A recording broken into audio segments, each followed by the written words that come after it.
నమస్కారం ఘంటారావానికి స్వాగతం. ముందుగా ప్రధానాంశాలు.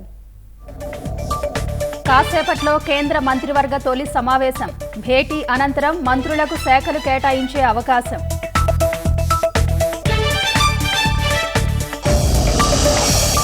చంద్రబాబు ప్రమాణ స్వీకారానికి వైకాపా బాధితులకు ఆహ్వానం. 104 కుటుంబాల కోసం ప్రత్యేక గ్యాలరీలు ఏర్పాటు.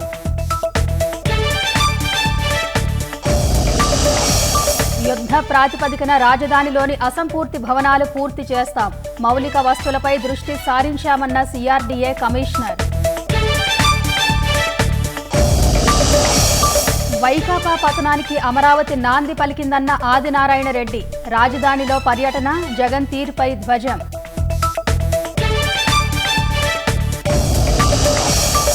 భారీ ఎత్తున రష్యా ఉక్రెయిన్ పరస్పర దాడులు. పదుల సంఖ్యలో యుద్ధ ట్యాంకులు, సాయుధ వాహనాలు నేలమట్టం.